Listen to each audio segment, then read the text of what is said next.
Well, as we work to dissect how to address violence in our Wounded City series, we also want to look at the root causes and how it can be connected to systemic oppression. Oppression through practices like redlining.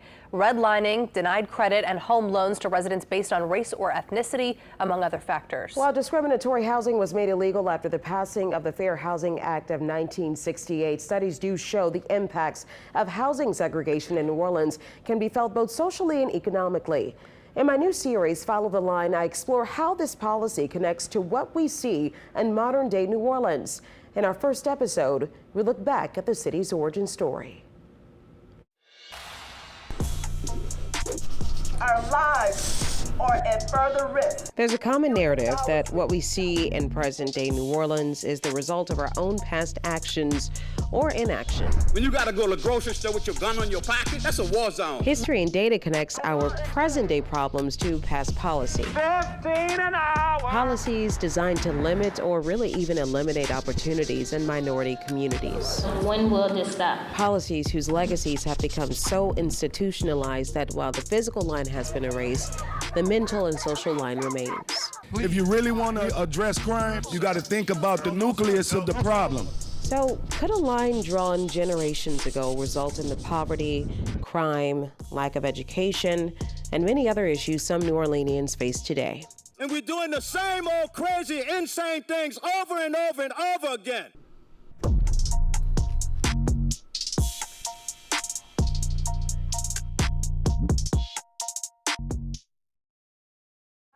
I'd never crave a po' boy because I don't eat bread like that. Shoot. I'm going to give me a hot sausage with cheese.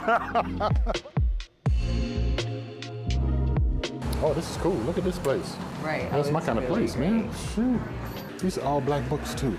Dr. Eric Johnson has worked in urban development and real estate development in cities across America, but he's a native New Orleanian. Alumnus of Walter L. Cohen Senior High School. You know how New Orleans is. Right. First question is, where you go to school? You know? I moved a lot when I was a child growing up, but predominantly grew up in uptown New Orleans. That was really sort of the origins of my life experience uptown New Orleans. This, especially kind of this little Our area. origin story can shape who we become. Well, the same can be said for New Orleans' origin story, a line Dr. Johnson says traces back to the early wealthy settlers who purchased the highland in New Orleans. Before the Civil War, African Americans and whites in the city, they were sort of mixing in a little socially and physically and economically. New Orleans was rather unique in this sense, thanks to the large population of free people of color living amongst whites and the enslaved. And right after the Civil War, we start to see a city that becomes moving towards a greater segregated city. Right after Reconstruction, when African Americans were making progress, here comes Jim Crow. Let's knock it out of the box. It takes away that sort of progress. The decision in the Plessy v. Ferguson case was polarizing. Jim Crow's separate but equal laws went into effect, intensifying hostility and division. Heading into the early part of the 20th century, there is this sort of movement that's starting to happen to say, wait a minute, we need to start to separate ourselves from African Americans. Part of that movement was the enactment of racial zoning laws, meaning neighborhoods could explicitly say only black people or white people could live in them. When the Supreme Court deemed those unconstitutional in 1917, the city of New Orleans enacted its own racial zoning laws in 1924, also deemed unconstitutional. Right after the Supreme Court said that we couldn't create neighborhoods based on race, we developed another tool that accomplished the same result, and that is single-family zoning. Stacy Scheck-Snyder is a professor of law at Tulane University. It created single-family zones for whites only, and the only use that was allowed in the neighborhood was a single-family home.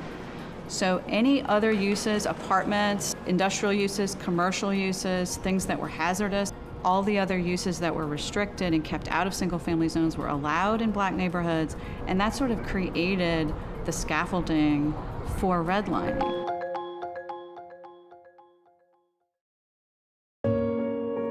Great Depression. The idea was, let's jumpstart the construction industry through home ownership. Here comes the HOLC, Homeowners Loan Corporation. that now creates these maps that starts to divide cities. New Orleans is no different. Banks came in and they saw white neighborhoods were created to be the most desirable neighborhoods. Black neighborhoods were overcrowded, and they were side by side with all kinds of hazardous uses. And so, of course, it was easy for banks to say, well, we're only going to invest in single-family neighborhoods. Those are the neighborhoods that are going to get the green designation on the redlining map. And black neighborhoods that were set up as overcrowded and hazardous places were, of course, given the red designation on the map. The blue color represented neighborhoods still considered desirable, while the yellow indicated a neighborhood was definitely declining. It helped institutionalize a system where if you were black, you were not able to get a loan yourself. But neighborhoods where blacks lived were also not deemed acceptable for investment. And so even whites who lived in black neighborhoods were not able to get loans. These maps started to define the boundaries. These communities were, in a sense, designated for failure through tactics of exclusion now supported by the federal government. You started to see African Americans become more contained in areas, let's say, like a central city. 4 people were shot and a 5th was killed in a shooting in Central City. Wednesday in Central City, a 19-year-old was in a car when someone started shooting. They cut all the programs out for our black children. The origins of Central City go back to the 1800s, when it was mostly occupied by immigrants like the Irish, Germans, and Italians, and soon African Americans. The Data Research Center described the area as a large, mosquito-infested and swampy area that was below sea level. The homes are mostly clustered tightly together and done shotgun style, with a large percent of renters.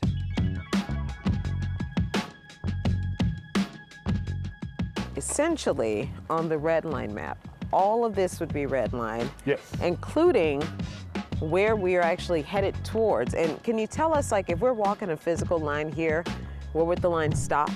That line, you cross St. Charles Avenue on the other side, you start to get more into the green category. The streetcar line is the natural boundary, right?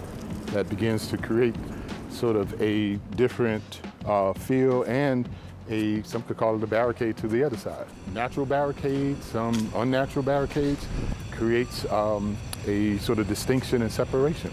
A separation that is only minutes, if not seconds apart. If you're going to contain people, they don't have access to the growth of the economy, mobility where economic opportunities are, and this whole thing is moving generation after generation. Dr. Johnson says concentrated poverty and segregation not only limits social and economic opportunity, but it's the impetus of the racial wealth gap in New Orleans. The only way you get wealth in this country, if you are either low income or middle, is through home ownership, the equity built there.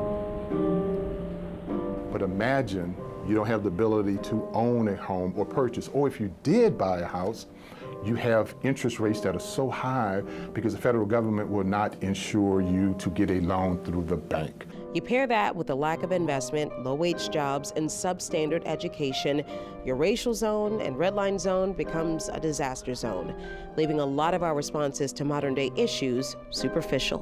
Where is the facility? We went from integration to gentrification. This is not justice, because no one can achieve justice under an unjust system that prioritizes profit over people. The housing piece and the ability to create wealth to pass on to each generation is the glue that has created the situation we're in.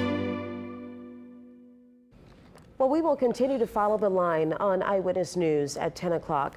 Stay tuned for our next episode as we explore how discriminatory real estate tactics were used to further widen that gap.